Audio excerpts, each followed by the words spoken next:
दर्शनम् मन्दहासरुचिराननाम्बुजम् पूजितं सुरनरोत्तमैर्मुदा धर्मनन्दनमहं विचिन्तये। ॐ अवतारिणे श्री स्वामिनारायणाय नमो नमः। श्री हरिकृष्णाय नमो नमः। श्री पूर्णपुरुषोत्तमाय नमो। સ્વામિનારાયણ હરે સ્વામીએ વાત કરી છે, બીજે જીવ કાંઈ અટકતો નથી ને મહારાજને પુરુષોત્તમ કેવા તેમાં અટકે છે. પછી રઘુવીરજી મહારાજે પ્રશ્ન પૂછ્યું જે મહારાજના ચરિત્ર દીઠા સાંભળ્યા હોય તો એ કહેતા લખતા અટકે છે કેમ? પછી સ્વામી બોલ્યા જે એક ઘોડાનો સ્વપ્નમાં પગ ભાંગ્યો, તે જ્યારે જાગ્યો ત્યારે તોળીને ઊભો પણ પગ માંડે નહીં. પછી વૈદ્યને દેખાડ્યો ત્યારે વૈદ્યે કહ્યું છે આ ઘોડાનો પગ ભાંગ્યો નથી, તેમ કંઈ માંદો થયો નથી, એને તો સ્વપ્ન થયું છે, તે પગ તોડીને ઊભો છે. ત્યારે પૂછ્યું છે એનું કેમ કરવું? ત્યારે તેણે કહ્યું છે બસે ઘોડા સાબદા કરો ને તોપોના અને બંદૂકોના ભડાકા કરવા માંડો, એટલે ચમકશે ત્યારે સ્વપ્ન થયું છે તે મૂકી દેશે. તેમ એને શાસ્ત્રના શબ્દની ભ્રાંતિ પડી છે, તે આમને આમ નિરંતર ધડાકાને પડકારા કરશો તો મૂકી દેશે. એટલી વાત કરીને પછી રઘુવીરજી મહારાજ ગાદી ઉપર ચંપાના 3 ફૂલ મૂકીને બોલ્યા છે કેટલાક તો આ ફૂલ સુધી પૂગે છે ને કેટલાક તો આ ફૂલ સુધી પૂગે છે, પણ આ ફૂલ સુધી તો કોઈ પૂગતા નથી. એમ મર્મમાં વાત કરી. પછી સ્વામીએ 3જું ફૂલ હતું તે અચિંત્યાનંદ બ્રહ્મચારીને દીધું. પછી રઘુવીરજી મહારાજે કહ્યું જે સ્વામી પારસા આવ્યા કે? પારસી કરીને ઈશારથી સમજાવ્યા કે? એમ કહીને જમવા પધાર્યા.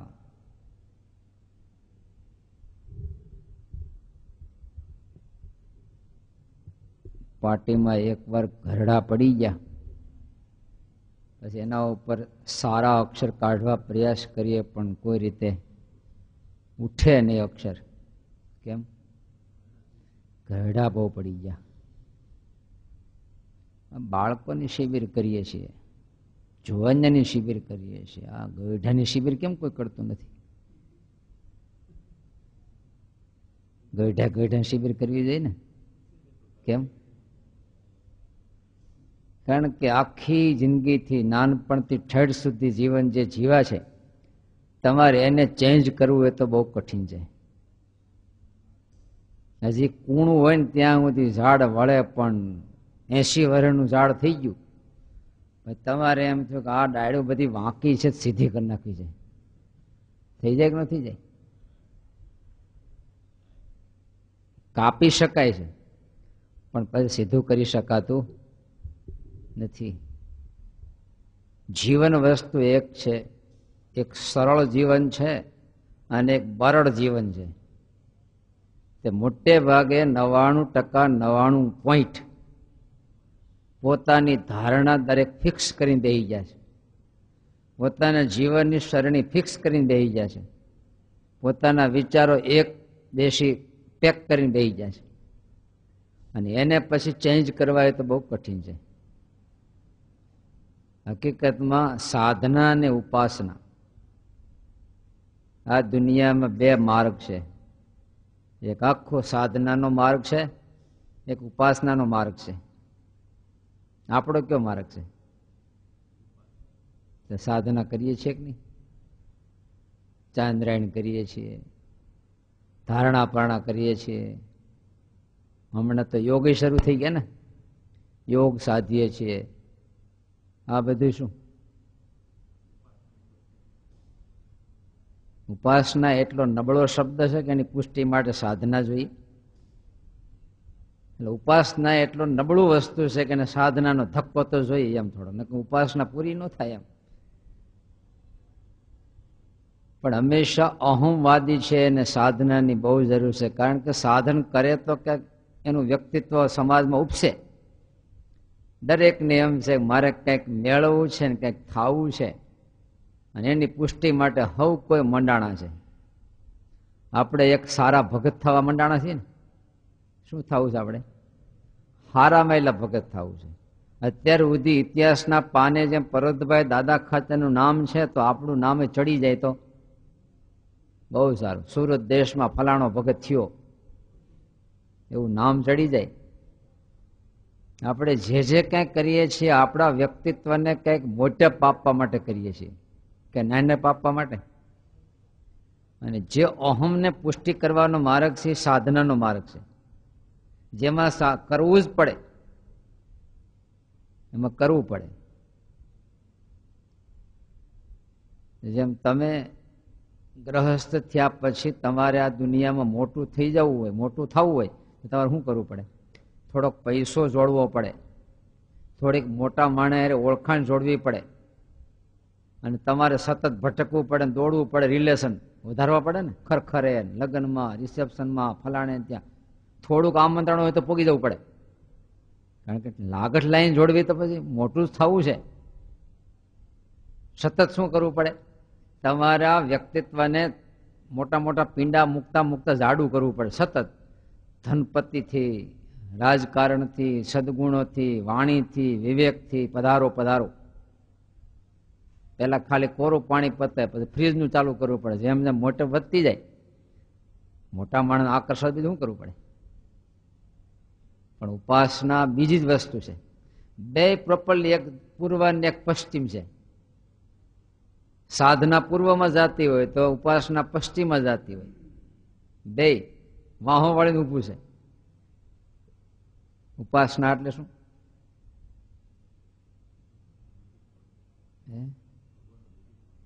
નજીકપણો અને દૂર એ પરિભાષા બે પ્રકારની છે, એક બહાર ને એક અંદર. ઉપાસના એટલે ઉપત્તા આસન. ઉપાસનાનો અર્થ સતત ભગવાનની નજીક જવું, સતત ભગવાન તરફ દોડવું, સતત ભગવાન તરફ નજીક થવું, એનું નામ ઉપાસના છે. તમારે બે મિત્રો હોય, એક ત્યાં હોય ને એક અહીંયા હોય, એક કુબેરનગરમાં ને એક અહીંયા બેઠા હોય, અંતર છે ને. પણ તમે હાલો ને એ હાલે, બે ભેગા થઈ ગયા તો નજીક થઈ ગયા ને. પણ ગમે એટલા નજીક થાય, એકબીજાના ગળામાં હાથ નાખી દે તો હજી અંતર તો છે જ. કારણ કે બે શરીર છે, બે ઠોસ છે, એકબીજા મળી કેવી શકે? બહુ તો અડી જાય હાલો પછી, છતાં અંતર તો રહી ગયું કે નહીં? અંતર રહી ગયું છે. એ બાહ્ય અંતર છે, એ ગમે એટલું તમે જોડો તો એમાં અંતર રહેવાનું રહેવાનું રહેવાનું. બીજું, તમે કોઈ વસ્તુ મારી કરશો તો બે વચ્ચે સંબંધ છે, તો જ્યાં સંબંધ છે ત્યાંય અંતર તો છે જ. હું અને મારું તો બે અંતર થયું કે નહીં? કે હું કયો એ હું થઈ જાય તો એક થાય. આપણે અદ્વૈતવાદી છીએ. કેવા છે? અદ્વૈતવાદી છે. એક નારાયણ એક જ છે, બીજું કાંઈ નથી. ભગવાન સિવાય બીજું કાંઈ નથી એવું પરમ સત્ય, એનું જ્ઞાન મેળવવા માટેની આ કથાઓ હાલે છે. સમજાય છે તમને? ભગવાન સિવાય બીજું કાંઈ નથી, આવું એક પરમ સત્ય છે. અને આપણને ભ્રાંતિ થઈ ગઈ છે, ફલાણા છે, ફલાણા છે, ફલાણા છે, ફલાણા છે બીજા. તો પછી આપણો મત ક્યાં? અદ્વૈત, વિશિષ્ટાદ્વૈત. તે આપણે જ્ઞાન કરી કરીને બધું ભગવાનમાં લીન કરી નાખવું છે. બીજાને કંઈક ને લીન કરશું, પણ આપણે હોત થવાનું છે. તો બાહ્ય અંતર કોઈ દી મળતું નથી. તઈ મહારાજ કે પાહે રહેતો હોય તો લાખ ગાવ છેટો છે. એવું શું? પાહે હોય તો લાખ ગાવ છેટો ને એક લાખ ગાવ છેટો છે તો અમારે પાસે જ છે. આ એક શ્રીજી મહારાજનો શબ્દ ઉપાસના માટેનો છે. કારણ કે એ વ્યક્તિ મહારાજ કે અમારા સ્વરૂપ સાથે એકપણાને પામી ગયો તો લાહગાવ છેટો હોય તો અમારી સાથે જ છે, અને એક પાસે હોવા છતાંય જેનું અહમ એમનેમ છે, હું અને ભગવાન બે છે કેવા. અને નંદ સંતોના પંક્તિના કીર્તન કઈ શંકરાચાર્ય ઉપર નથી, આપણા સંપ્રદાયના પરખ છે. તેરા મેરા જીરા એક એ આપણા શબ્દો છે. શંકરાચાર્ય કે પાણીમાં પાણી મળી જાય, તેજમાં તેજ મળી જાય, એમ આત્મામાં. કાલે જ વચનામૃતમાં ગયું, આત્મદર્શન તો અમારે બહુ વિશેષ નથી.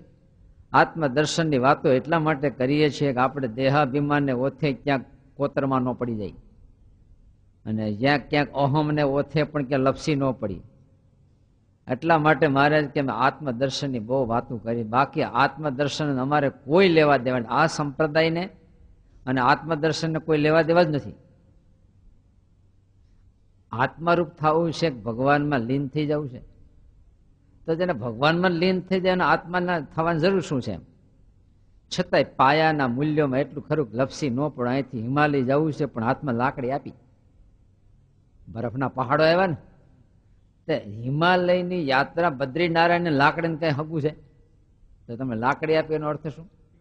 ત્યાં દેવને લાકડીને કઈ લેવા દેવા નથી. ત્યાં કઈ દેવ આપણી વાહે કૂતરા પડવાના લાકડી જો હે, પણ છતાંય રસ્તામાં લપસી ન પડી એટલા પૂરતી લાકડી ત્યાં પગ્યા પછી ત્યાં કઈ દેવની આગળ ઊભી ન રખાય, બહાર મૂકી દેવાય.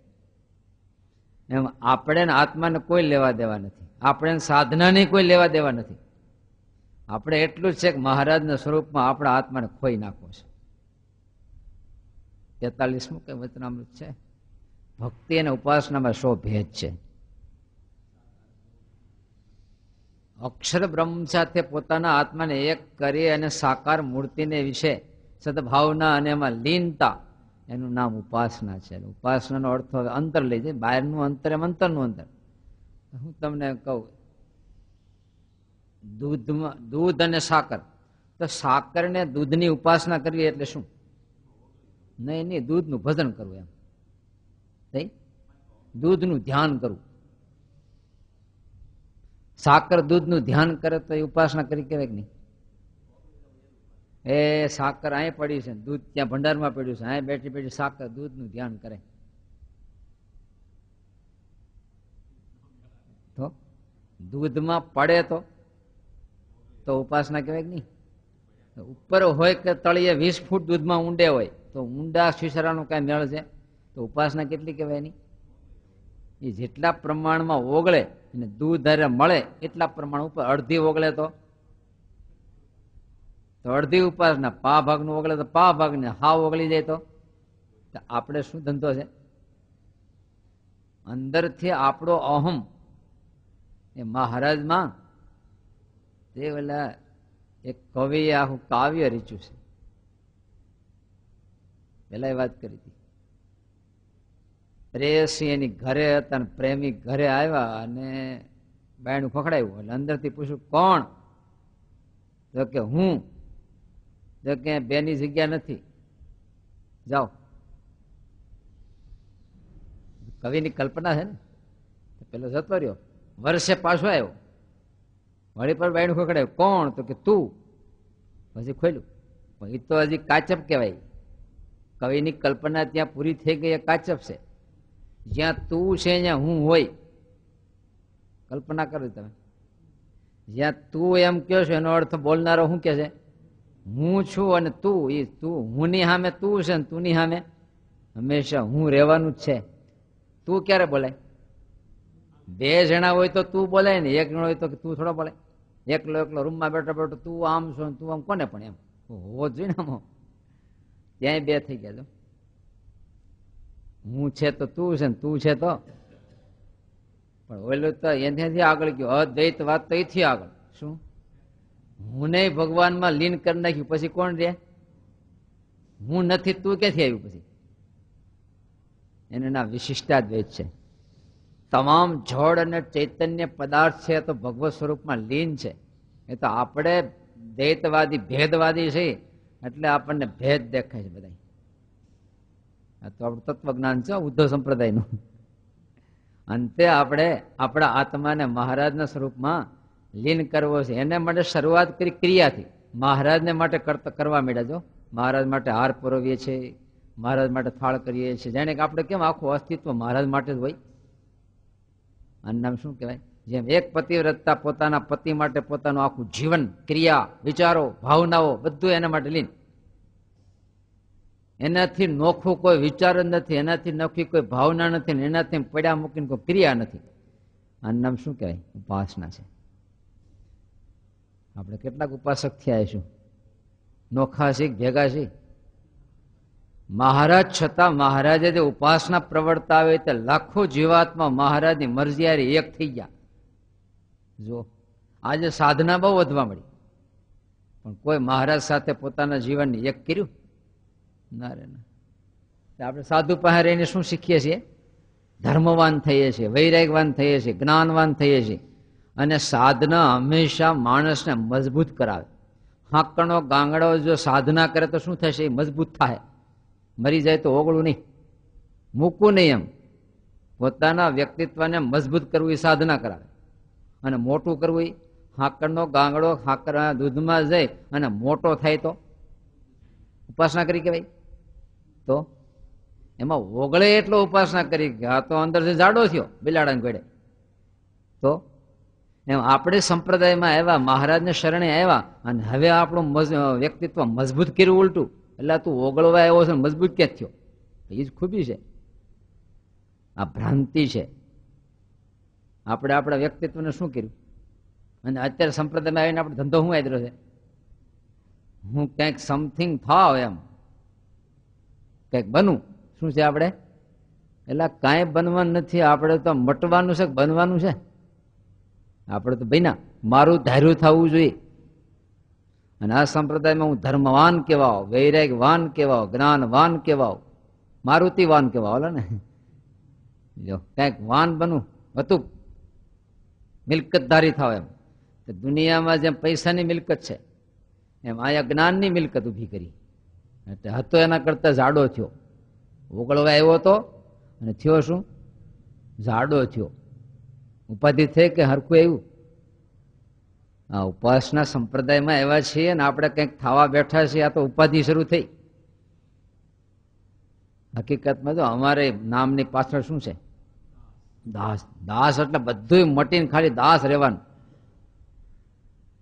બધું જ મટીને દાસ થવાનું. દાસ એટલે હકીકતમાં તો પછી શબ્દ વાપરવો પડે, બાકી દાસનું કોઈ અસ્તિત્વ હોતું નથી. ચોરી કરવા આવ્યો અને ક્યાંક લઈને ભાગ્યો ને હવે આને દોડવાનું મન તો થયું વાહે, પણ ટાંટિયા નું હાલે તો એમ થઈ જાય. હાથમાં આવ્યો હોય તો ખેરી નાખવું, પણ શું કરે? ટાંટિયા હાલતા નથી. સંકલ્પ છે દોડવાનો, પણ ટાંટિયા હાલતા. અરે ઘરમાં તો એવા ખમણ સરસ બનાવ્યા, પણ આને પચતું નથી. બધા ખાતા હોય પણ આ બેઠા બેઠા શું કરે? સંકલ્પ છે પણ શરીર કામ કરતું નથી. 98 વર્ષ ડોશી ઘરે બેઠી દીકરાની જાન જાતી, એવો કોડ છે દીકરાની પોતરાની જાનમાં જાવ, પણ શું કરવું? બોલો, હુલતું નથી, હલાતું નથી, બેઠું રહેવું પડે. સંકલ્પ છે પણ એમ આપણો સંકલ્પ હોય પણ શરીર કામ ન કરતું હોય તો પીડા. એમ આપણે ભગવાનના દાસ એટલે ભગવાનનું શરીર, ભગવાન આપણે શરીર. એના સંકલ્પ પ્રમાણે આપણે ન ચાલીએ તો ભગવાનને માટે આપણે પીડા. પછી મહારાજે લખ્યું છે, જેમ ગર્ભ શ્રીમંત હોય, અચાનક ગરીબી આવી જાય, પેલા તો જાહદલાલીથી હારા હારા પકવાન ખાતો હોય, વાહ મુફત પણ ખાતો હોય, પછી પણ ટીવી જોવા બેસી જતો હોય, પણ અચાનક ગરીબી આવી ગઈ, હે પછી ઝૂંપડપટ્ટીમાં રહેવા જવું પડે, બંગલો છોડીને ફ્લેટમાં જાય, પછી શું કરે બેઠો બેઠો? અત્યારે કોઠા બોરા ખાતો હોય, ખાતી વખતે ઓલું યાદ કર્યા કરે, બાકી કાંઈ. મહારાજ કે છે માની સેવક પાસે સેવા કરાવી એ તો આવું છે. દુષ્કાળ પડે તે કોદરા ખાઈને જીવે, શું કરીએ? પેટ તો ભરવું પડે, કોદરા ખાઈને જીવીએ. એમ ભાવતું જ નથી, પણ મહારાજ કે માની સેવક પણ આવું છે, કોદરા ખાઈને જીવી. દાસ નો કહેવાય. દાસ ને બીજો સંકલ્પ જ ન હોય. આપણે એમ થાય મહારાજે મને આવડો બંગલો કેમ આપ્યો? આવડો નો આપ્યો? ટૂંકી ગાડી કેમ આપી? લાંબી નો આપી ભટકાવા માટે? આવો સંકલ્પ થયા કરે, પણ તો એ સેવક નથી. મહારાજ જો પોતાના જીવનના મૂલ્યોથી આપણને કેવી છાપ તરફ લઈ જવા માંગે છે. હાથીએ બેહાડો, ગધેડે બેસાડો, શરીરમાં રોગી રહ્યો કે નિરોગી રહ્યો, કોઈ દી સંકલ્પ નથી થતો કે ભગવાન આમ કેમ કરતા હશે. અને જો એવો સંકલ્પ થયો, દાસ મટી ગયો. એ હુદે થયો પણ દાસ મટી ગયો, દાસ મટી ગયો. આપણને ભૂખ લાગે તે હાથ ના પાડે છે ક્યારે કે હું કોળિયો મોઢામાં નહીં દઉં. ઉલટો ખાખા કોળા કરવા માટે ધડધડાટીઓ. જો બધા અવયવ અંદરનો સંકલ્પ છે તો બધા અવયવ કામ કરવા માંડે છે. તો ભગવાનના જે દાસ થઈને બેઠા છે મહામુક્તો કેવા, એ ગોપાળાનંદ સ્વામી, નિષ્કોળાનંદ સ્વામી, ગુણાતીતાનંદ સ્વામી બધા મહામુક્તો હતા. છતાંય મહારાજ પાસે દાસ. એનું શું કારણ? આ વિશિષ્ટાદ્વૈત મત છે, ઉપાસના કરી, બીજો તર્ક જ નહીં. બીજા નંબર અહીંયા જે સ્વામી કહેવા માંગે છે, કેટલાક તો મહારાજને સર્વોપરી કહેવામાં, પુરુષોત્તમ કહેવામાં અટકે છે. ક્યારે અટકતા થઈ? અત્યારે એ વખતે એ જમાનામાં ક્યારે અટકતા હશે? 80% અટકતા હતા. કેટલા ટકાવારીમાં? 80% અટકતા હતા. બોલો એટલું બધું છે? કાંઈ તો કેમ તમે કયો ખરા, ઓછું રાખો, ઓછું રાખો થોડું. ચોખ્ખી રીતે ભગવાન પણ કહેવામાં બહુ અટકતા તો સમુદાય, કારણ કે જૂની છાપ પડી ગયેલી ને, જૂની છાપ. એક ગુરુ તરીકે ભગવાન તુલ્ય પૂજતા હતા. એક ગુરુને ભગવાન તરીકે પૂજવાનો રિવાજ તો હતો જ છે, પહેલેથી છે. રામાનંદ સ્વામીને બધા ગુરુ ભગવાન તરીકે જ માનતા, છતાંય ઉપાસના કૃષ્ણની હતી. રામાનંદ સ્વામીને ભગવાન તુલ્ય પૂજતા હતા, મુક્તાનંદ સ્વામી બધા, પણ છતાંય ઉપાસના કોની હતી? કૃષ્ણની હતી. એમ મહારાજને ભગવાન તુલ્ય જ પૂજતા હતા બધા, પણ છતાંય ઓ પછી નોખું છે. એમ નર ખરા પણ નારાયણ તો નારાયણ છે ભાઈ. નર નારાયણમાં નર ખરા પણ નારાયણ તો. ત્યારે પૂછું કેમ અટકે છે જીવ? તો કે જૂની છાપ પડી ગઈ છે. શું જૂની છાપ પડી ગઈ છે? આપણે એવું નથી. આપણે 80% એવું જ થઈ ગયું છે. એવી છાપ પડી ગઈ છે. અત્યાર સુધી આપણે સ્વામીએ સત અસતના વિવેકની એટલી બધી વાતો કરે, સાચા સાધુ મળે ને ત્યારે એની હારે જીવ જોડવો. હજી યાત્રા ચાલુ જ છે. બોલો સિટી બસમાં નોકરી કરતો હતો, 25 વર્ષ નોકરી કરી, અને અચાનક લોટરીનું ફોર્મ ભરેલું, એમાં લોટરી લાગી 21 લાખ. નોકરી છોડી દીધી, પ્રાઇવેટ ગાડી લીધી મારુતિ, હાંકવા મળ્યો. પણ જ્યાં જ્યાં સ્ટેન્ડ હતા ત્યાં મારુતિ વારંવાર ઉભી રહી જાય. જ્યાં સિટી સ્ટેશન આવે ત્યાં બસ સ્ટેશન ઉભું રહી જાય. બોલો કે હું કામ ઉભું રાખ્યું? તો કે કાંઈ નહીં, હાલો. ટેવ પડી ગયેલી ને 21 વર્ષ, કેટલા 25 વર્ષ સુધી એમનું સ્ટેન્ડ હાંચવા હતા. પોતાની પ્રાઇવેટ ગાડી આવી તો ઉભી રહી જાય. ટેવ પડી ગઈ. શું થયું છે? એમાં આપણે એમનો હળિયા પાટી કરી હડકાયા કૂતરાની ગળે દોડા દોડી. સ્થિર હા હું આવ્યું તો સ્થિર નથી થતા. ત્યારે મુમુક્ષુ હંમેશા ભગવાનને ખોળતા હોય. એ ખોળનારા મુમુક્ષુને ભગવાન પોતે મળ્યા તો એ દોડ ચાલુ. એને કીધું ઉલટું, મહારાજ અમને ભગવાન ઓળખાવાનું. શું કે છે? મહારાજને કેટલા કહેતા છે ભગવાન ઓળખાવાને? શું કેવું એને? માણસની એટલી ત્વરા દોડ હોય છે. આમ સહજ માનતા હોય કે આપણને સારી સગવડ મળે તો સુખી જિંદગી જીવાય. કેવી? તમને અહીંયા સુરતમાં આવ્યા તેવું જ છે ને, કે આપણે સુરતમાં સેટ થઈ જાય તો સુખી જિંદગી. કાઠિયાવાડમાં તો એક વરસાદ થાય ને બીજો પાછો લંબાવે. થયો કે ન થયો? સગવડ થઈ કે ન થઈ? થઈ ગઈ? નથી થઈ? થઈ ગઈ ને? કે બાકી છે કઈ? આરસ ચોટી ગયો ને હવે તો જીવડું નીચેથી નીકળવાની કોઈ શક્યતા નથી. હા પોલ્યો નીકળે બંગલામાં, અંદર કુંડું મૂકો જુદી વસ્તુ છે. એટલું થઈ ગયું તોય આપણી દોડ કેવી છે? એમને દોડ છે, વધી ઘટી દોડ. હજી આપણે દોડ છે આટલે પોગી જાય પછી નિરાંતે જીવન જીવશું. પણ દોડ એવી ને એવી છે, ન્યા પગ્યા તોય. તમે ક્યારે યાત્રા કરવા, પ્રવાસ કરવા નીકળ્યા છો? યાત્રા તો મોજ છે, આનંદ કરવા નીકળ્યા છે. પણ અહીંથી આબુ જવું હોય તો એટલી મારુતિ કાર દોડાવી, જલ્દી આબુ આવે. ફરવા જ નીકળ્યા છો તો ફરતા જાઓ, આનંદ કરતા જાઓ. રસ્તામાં જંગલો આવે, પહાડો આવે, પશુ પક્ષીઓ આવે, તળાવો આવે, કમળ ખીલાય છે, પણ કાંઈ નહીં. આપણો ટાર્ગેટ ક્યાં સીધો આબુ પહોંચી જવું છે. અને સામાન ઉતારતા હોય ને ત્યાં પ્લાન કરી કે આપણે અહીં એક રાત્રિ રોકાણ પછી આપણે અહીં પહોંચું છો, ઉતાવળ રાખજો, ખોટી થતા નહીં. આમ નામ હળિયા પાટી થઈને પાછા ઘરે આવી ત્યારે હાશ હાશ ઘરે આવ્યા, શાંતિ થઈ ગઈ. અહીંથી આનંદ લેવા ગયા, પાછા ઘરે આવીને આનંદ થયો. આ શું થયું? ભૂલાઈ જાય છે. ફરવા નીકળ્યા છે એ આપણે ભૂલાઈ જાય છે. અહીંથી વડતાલ દર્શન કરવા જાય, પણ દર્શન કેવા કરીએ છીએ આપણને ખબર છે.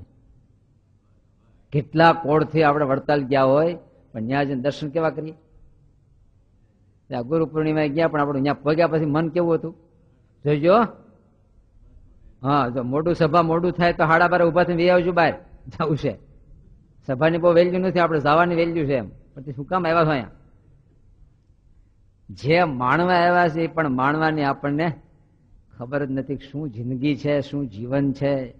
જીવન જેવો કોઈ દુનિયામાં આનંદ નથી, પણ આપણા માટે જીવન જેવી કોઈ પીડા નથી. કારણ કે જીવનને મૂકીને બીજા ટાર્ગેટ મૂક્યા એટલે જીવનનું ક્યારે સુખ નથી આવતું આપણને. આવે છે તમે સુખ? ના રે. તમને એવું હતું ને કે સાધુ ગુરુકુળથી 5-10 આવી જાય તો આપણે બહુ સારું થયું, આવી ગયા. હવે બીજું કંઈક લક્ષ્ય આવ્યું પાછું, અને એ જયારે પૂરું થાય ત્રીજું લક્ષ્ય આવશે. એક ઉપર લક્ષ્ય ઉપર લક્ષ્ય, લક્ષ્ય ઉપર. એટલે કોઈ દે આપણું મન સ્થિર થાય નહીં, કાંઈ કોઈ દે સુખ આવવાનું છે નહીં. નાનો છોકરો તમારો ખોળામાં રમતો, તમને જલ્દી મોટો થાય, જલ્દી બાળ મંદિરમાં બેહે, બેઠો તો કઈ એકડિયામાં ઊભો થાય, હવે 5 ભરમાં દોડાય. એમ કરતા કરતા એટલો મોટો થયો કે જલ્દી નોકરીએ ચડી જાય, પછી જલ્દી પરણાવી દઉં, પછી ઓલો પ્લાન કરે, જલ્દી નોખો થાવ. ક્યાંય છોકરાનું સુખ લીધું તમે? છોકરાનું સુખ તમે ક્યારે લીધું? તમે કલ્પના કરો. ક્યારેય નહીં. સુખ લે તમે જે કલ્પના ધારી છે કે છોકરો મોટો થાય, નોકરીએ છોડે, પરણે, પછી એને ઘરે બાબલો થાય, પછી નિરાતે આપણે ખોળામાં લઈને બેસશું અને આપણો છોકરો હિસકાવશે, અને એવો ઠંડો પવન આવશે ને ત્યારે ક્યારેક ક્યારેક ઝોલું આવી જાય, મજા આવશે. 10 દિવસ આવી જાવ નથી આવ્યો હજી? ક્યારેય નહીં આવે. છેલ્લે ઘટપણમાં તો હડકવા હાલે. શું હાલે? દાસિયા નાખી નાખી મરવાનું. હવે આમ છે ને તેમ છે ને, આ બધા આમ થઈ ગયા છે ને, કોઈ હામું જોતા નથી. હવે તો હામું જોરાયમાં કતરાય છે. ભગવાનને માપવા માટે અમુક એંગલ હોય છે. શું હોય છે? અને એ એંગલ આપણે નક્કી કરેલા હોય છે. જો આમાં કેટલા કે કોઈ તપમાં રુચિ વાળા હશે, કોઈ ધર્મમાં રુચિ વાળા હશે, કોઈ ભજનમાં રુચિ વાળા હશે, કોઈ આવા રુચિ વાળા. તમારી પાસે એક એક એંગલ બધા પાસે છે. અને જે કોઈ માણસ માપશે સામે, શેનાથી માપશે? આ સાધુ બહુ સારા અને અમુક કે નહીં સારા. એનું શું કારણ? એને અરે આ ફિટિંગ નથી આવતું.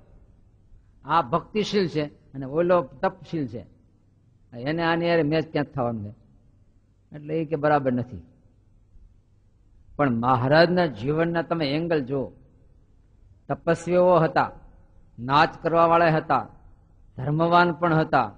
તમામ એંગલમાં મહારાજે પોષણ આપ્યું, કારણ કે સર્વોપરી હતા. રામચંદ્ર ભગવાન એક દેશી જીવન બહુ જીવા.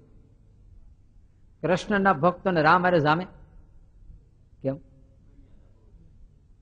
મર્યાદા એ તો જુદી વસ્તુ છે. મીરા તો નાચ્યા કરે છે. રામ ક્યારે એમાં રામ હામાં ઉભા હોય તો ધનુષ બાણ લઈને એ બે જોડ નહીં જામે. ત્યાં તો વાંસળી વાળો એ વાંસળી વગાડે, મીરા નાચે, એને ત્યાં જ મેચ થશે. એમાં ઋષિ ભગવાન હામાં આવ્યા હોય તો. પણ મહારાજ પાસે તમે જો રસિયા રાસના હતા, એ નાચ્યા. નાચ્યા કે નહીં? ધ્યાન કરવા વાળા હતા, એક ધ્યાનમાં ડૂબી ગયા. ડૂબ્યા કે નહીં? અને ધર્મ વાળાને ખુશ થઈ ગયા, કારણ કે મહારાજના સંપ્રદાય ડિસિપ્લિન તમે જો, એ જોડાઈ ગયા, ઓલા જોડાઈ ગયા, બધા જોડાઈ ગયા. તમામ એંગલથી મહારાજનું વ્યક્તિત્વ આ પૃથ્વી પર પાંગરી ગયું. અને બીજા બધા એક એક એંગલથી પાંગર્યા. રામ છે તો મર્યાદામાં પાંગર્યા, આમાં પાંગર્યા, આમાં પાંગર્યા. વૈષ્ણવ સંપ્રદાયમાં ધર્મમાં રુચિ વાળા શું કરે? ત્યાં જઈને તપની રુચિ વાળા ત્યાં જઈને શું કરે? કારણ કે તો 56 ભોગ ને શું કે 56 ભોગની જ વાતું છે. ત્યાં ધર્મ વાળાની રુચિ નહીં ટકી શકે. એમાં તમે એક જો, આ જૈન સંપ્રદાય તપનો જ સંપ્રદાય છે, છતાં આજે એમાં નૃત્ય ચાલુ થઈ ગયા, ભજન ચાલુ થઈ ગયા, કારણ કે એના આશ્રિત તો પરંપરામાં છે. એ વખતે જે કુટુંબો હતા, એના દીકરા એના 2500 વર્ષમાં તો કેટલા થઈ ગયા છે? 35 હશે, આજે 25 લાખ થઈ ગયા છે. પણ કયા? પરંપરા. નવા બહુ જૂથ જોડાય છે એમાં. જે છે એ પરંપરામાં છે બધા. આપણો નવો સત્સંગ તો બહુ ઓછો થયો છે. મહારાજ છતાં જે કુટુંબ હતા એક ગામમાં, આ વીરો શેલડીઓ એક હતા, આજે એનો પરિવાર કેવડો થયો. એ 4 દીકરા, 4 માંથી આજે આ શેલડિયા ખોડી આખું ભરાઈ ગયું, હુમટજાળે ભરાઈ ગયું, અને એમાંથી 2 માં મિશ્રણથી સુરત જ ભરાઈ ગયું. એક માંથી 150-200 નો પરિવાર થયો તો કેટલા ગણો સત્સંગ વિધો મહારાજ છતાં હતો એના કરતા? 200 ગણો થયો ને. ત્યારે એમ સત્સંગ પોળો થઈ ગયો ને આપણે સત્સંગ વિધો છે, બહુ નથી વધારો કર્યો આપણે. નંદ સંતો જે ભટકીને જે સત્સંગી કર્યા, એને પેઢી તમે જુઓ, 200 ગણો સત્સંગ થયો તો વધારો લાગે કે ન લાગે? ઉગા મેળી છે, 5-10 સત્સંગ 5 છે ને, મહારાજને આવા દીધા નહોતા, બહુ તો નહીં હોય, પણ એ 5 પરિવારનો 200 વર્ષે કેટલું પોળું થયું છે આજે? થઈ ગયું છે ને. એટલે એ કોઈ સત્સંગી મીઠા નથી. કંઠીઓ તો બધા કંઠીય સત્સંગ એમને ગામડામાં પૂછીએ કેટલા ઘર સત્સંગી ના, તો 350 છે. મંદિરે કેટલા આવે તો કે 3 જણા. છતાં એ સ્વામિનારાયણ જ ગણાય પાસે. એમ આ પેઢીનું જ થઈ ગયું. વૈષ્ણવ હોય તો એની પેઢી, રામ હોય તો અમે રામાનંદી સંપ્રદાયના છીએ, એમ પેઢી વાળા પોળું થયું. ત્યારે જૈનોમાં પણ આજે આ થઈ. અને સંન્યાસીઓ ભાગવતની કથા કરે, બોલે એક નવીનતા સર્જાણી છે. જે અહમ બ્રહ્માસ્મિ, રામકૃષ્ણ તો અમારી સાહેલીઓ, આમ બોલનારા, અહમ બ્રહ્માસ્મિ કહેનારા આજે લાગડ ભાગવતની કથાઓ કરે. સંન્યાસીના મોઢે ભાગવતની કથા કરે શું? કારણ કે એમાં જે આવ્યા એમાં અલગ અલગ રુચિ વાળા છે, બધાની સંપ્રદાય સેટ થયા ન થયા, તો એ આમાં જો મેળા નાચવા. બીજા નંબરે એ સંપ્રદાયને આખો સમાજ સેટ ન થતો, આ કરવું શું?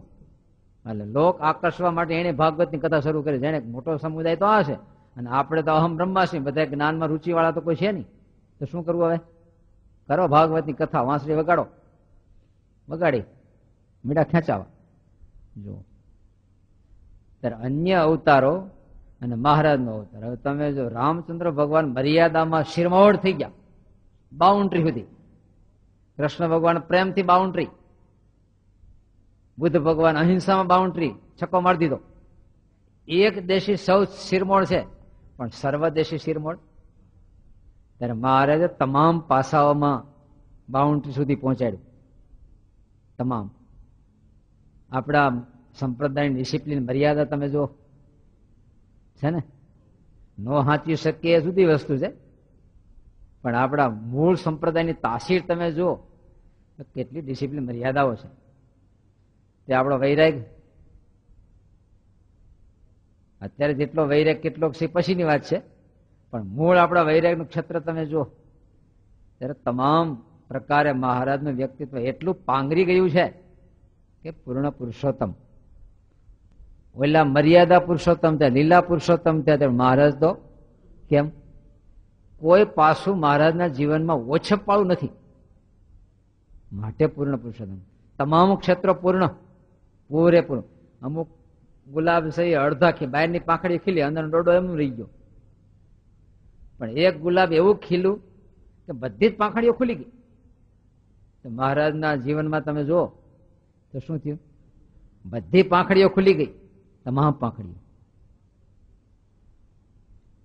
છતાંય જીવાત્મા ભગવાન શ્રી હરિને પુરુષોત્તમ કહેવામાં અટકાય છે. પછી આમ દ્રષ્ટાંત આપ્યું, ભ્રાંતિ થઈ ગઈ. શું થાય? ભ્રાંતિ થઈ ગઈ છે. આપણને ભ્રાંતિ થઈ ગઈ છે કે નહીં? ભ્રાંતિ થઈ ગઈ છે. શું?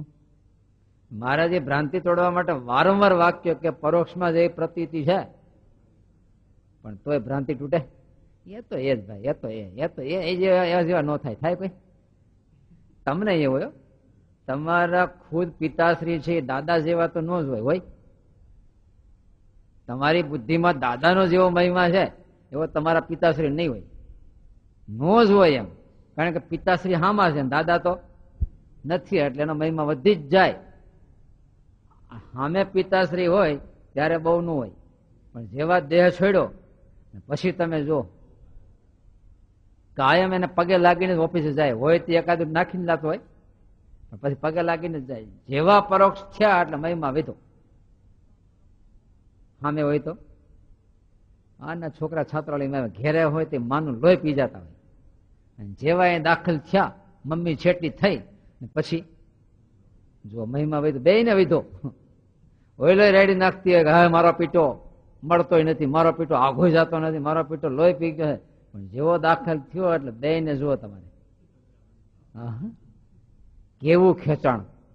આ શેના લઈને થયું? આપણને અત્યારે મનુષ્ય દેહ મેળ્યો છે, એની વેલ્યુ છે તમારે કઈ? કાગડા કૂતરાની ઘોડે વાપરી છે ને? હાવ મનુષ્ય દેહને કેવી રીતે વાપરી છે? પેટ ભરા છે, ઊંઘણસી છે, કોઈ આની યોગ્ય ઉપાય આપણે કરીએ છીએ, આનો ઉપયોગ યોગ્ય ઉપયોગ કર્યો ના રે ના. જેમ ચૂલામાં આવળિયા બાવળિયા લાકડા નાખ્યા, બાવના ચંદ્ર પણ નાખ્યું. એમ જગતના જીવાત્માઓ જેમ અન્ય જન્મમાં કાગડા કૂતરા જેમ ખાય તે આ મૈથુન વંશ વેલો ચારે બાજુ ફાંફા કોળા કરીને લઈ આવ્યા ગલુડિયા મોટા, એવું જ કરે ને. કૂતરે વેયા નહીં, પછી ચારે બાજુ ઢળી ઢળીને લઈ આવે, કૂતરાને ગલુડિયા બે મોટા કરે, રક્ષા કરે. કોઈ આવે તો રક્ષા કરે. આ મોટું કર્યું લો. અને પછી એક શેરી પકડી, એ શેરીમાં કોઈ આવે તો વેહ વેહ કરીને ટાટીઓ તોડી નાખો. આપણે એક અહમ કર્યું, પછી મમત્વ કર્યું, બે આ કર્યું આ કર્યું. ઓઈલો ને સેમ તમે જો સેમ થી સેમ. શું આ મનુષ્ય દેહનો ઉપયોગ કર્યો? પણ જેવા મનુષ્ય દેહ ગયો પછી એનો વિરહ કરોડ જન્મ થાય તો છૂટશે નહીં.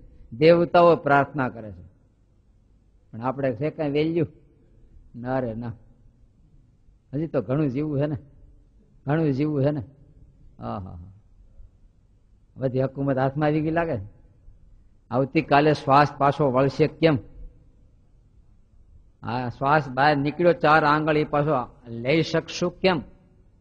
કશી જ ખબર નથી. પણ છતાંય જે છે એની વેલ્યુ જરાય કરતા જરાય નથી. અને એ જેથી સમજાઈ જાય, વર્તમાન કાળે જે આપણને પોઝિશન મહારાજે આપી છે એનો જયારે મહિમા સમજાવે ત્યારે આપણે નાચતા બંધ જ નહીં થઈ કોઈ. હકીકત એવી છે. કેટલું મહારાજની કરુણા. પ્રાર્થના એ કરવાની છે, મહારાજ તે તો મને ન્યાલ કરી દીધો. અને એવું જયારે મહિમાનો કેપ આવે છે પછી આજ સખી આનંદની બોલશું ને, એ બેઠા નહીં બોલી શકે. કરતાલ હાથમાં પદ બોલાતું છે ત્યારે હૈયું હાથમાં નહીં રે. હકીકતમાં હૈયું હાથમાં ન રે, નાચી ઉઠવું જોઈએ. આપણે પરાયણે હાથ ઊંચા કરવા પડે, નહીં કરી બાજુમાં હાથ ઊંચા કરીને આપણે કેમ નીચા રાખવા? છેલ્લે રઘુવીરજી મહારાજે 3 પુષ્પ મૂક્યા અને 500 પરમહંસમાં ગુણાતીતાનંદ સ્વામી જેવા પુરુષોત્તમના ચરણોમાં પોતાનું વ્યક્તિત્વ સમાવી શકે એવું કોઈ પરમહંસ. જે બીજ ધરતી હારે એક થાય ને એમાંથી વૃક્ષ બહાર આવે. જે બીજ ધરતી હારે એક ન થાય ને એમાંથી કોઈ દી વૃક્ષ બહાર ન આવે. સમજાય છે? જે બીજ તૂટી અને ધૂળ ભેગું ધૂળ થઈ જાય એમાંથી વૃક્ષ બહાર આવે. પણ જે બીજ એમને પીડ્યું રે, અડધું પીડ્યું રે, તોય વૃક્ષ બહાર ન આવે. અને ગુણાતીતાનંદ સ્વામી મહારાજના ચરણોમાં એક થઈ ગયા એટલે નાનકડી નદી હતી પણ સાગર બની ગયા. અને આજે ગુણાતીતાનંદ સ્વામી આ પૃથ્વી પર તમે જો હજી તો ક્યાંય એનું નામ પોકશે. પછી પ્રમુખ સ્વામી વાળા હોય, હરિપ્રસાદ સ્વામી વાળા હોય, ગુરુકુળ વાળા હોય, જુનાગઢ દેશ વાળા હોય, પણ આજે દુનિયાના સ્તર ઉપર કોનું નામ છે? અને એની વેલ્યુ છે મહારાજ સર્વોપરી પૂર્ણ પુરુષોત્તમ. સારી બાજુ એ જ પરંપરા તમે જો આજે જે કઈ પૃથ્વી પર છતરાયું કામ છે એના શિષ્યોમાં તમે જો, કારણ કે એમાં પરંપરા આવી મહારાજ સર્વોપરી. અને કોઈ આને આગળ કર્યા, કોઈ આને આગળ કર્યા, કોઈને આને આગળ કર્યા, મહારાજને દબાવી જ રાખ્યા. વડતાલ દેશમાં જો જ્યાં જોવા ત્યાં મંદિરમાં મધ્યસ્થ ખંડમાં લક્ષ્મીનારાયણ દેવ હરિમંદિર હોય તો મહારાજને કાયમ સાઈડમાં રાખ્યા તમામ ઠેકાણ. ગરડા દેશ વાળા શું કે મહારાજ સાઈડમાં જ હોય. જુનાગઢ દેશમાં તમે આટો મારજો, બીજી મૂર્તિ જ નહીં ક્યાંય. હા, એક જ મૂર્તિ મહારાજની. બહુ સામે હોય તો રઘુજી મહારાજ હોય, બાકી કોઈ નહીં. મહારાજ સિવાય હોય જ નહીં. ક્યાંય રાધારમણ દેવનો ફોટો જ કહેજો કોઈ મંદિરમાં. અને બીજા કોઈ પણ દેશમાં તમે મૂળ દેશમાં જુઓ તો દરેક મંદિરોમાં રાધા કૃષ્ણ દેવ, દરેક મંદિરોમાં. ભુજમાં તમે જાઓ તો દરેક મંદિરોમાં નરનારાયણ દેવ, એ તો હોય જ એમ. અને ગુણાતાન સ્વામીએ પોતાનું સમગ્ર અસ્તિત્વ લીન કરી નાખ્યું. કૃષ્ણાલભાચાર્ય બીજું પાસું જે હોય તે, ભલે પોતાને શ્વેત વ્યાસ તરીકે કહેતા હોય, પણ એના ગ્રંથો લગભગ 60 ગ્રંથો લખાણ યુનિવર્સિટીમાં પણ ચાલે છે. છતાં એના ગ્રંથોમાં સ્વામિનારાયણ શબ્દ પેલો હોય. જ્યાં ઈશ્વર આવે, યોગ સૂત્રમાં ઈશ્વર પ્રણિધાનાત વા આવું સૂત્ર છે યોગ સૂત્રમાં, પણ ન્યાય સ્વામીને લખી નાખી. કારણ કે જોક કઈ છે, બાલકૃષ્ણાનંદ બ્રહ્મચારી હરજીવન શાસ્ત્રી વડતાલમાં હતા, અને એવા સમકક્ષાના વિદ્વાન બાલકૃષ્ણાનંદ બ્રહ્મચારી આપણે દેવપ્રસાદ સ્વામી જુનાગઢ હતા ત્યારે કાયમ પાઠ લેવા જતા. ત્યાં બાલકૃષ્ણાનંદ બ્રહ્મચારી બહુ વિદ્વાન હતા, કાયમ સામે જપાજપી હાલી ઠેડી હતી. હરજીવન શાસ્ત્રી કે કૃષ્ણ કરતા મહારાજને મોટા ન કહેવાય, કારણ કે કૃષ્ણમાંથી સ્વામિનારાયણનો અવતાર થયો છે, નરનારાયણમાંથી. અને આ કાયમ માટે સર્વોપરી એમ. કેટલાય ઠેકાણે ઓલા એ શાસ્ત્ર પ્રમાણે શબ્દ ન બદલાય, આ બ્રહ્મચારી મારે લાગડ સાફ કરી નાખ્યું કાયમ માટે. ત્યારે એક મહારાજને જે પૂરેપૂરા સ્વીકારી લેવા, પૂરેપૂરા મહારાજને સ્વીકારી લેવા અને પોતાનું અસ્તિત્વ પૂરેપૂરું આપી દેવું, એ તો બહુ મોટી વાત છે.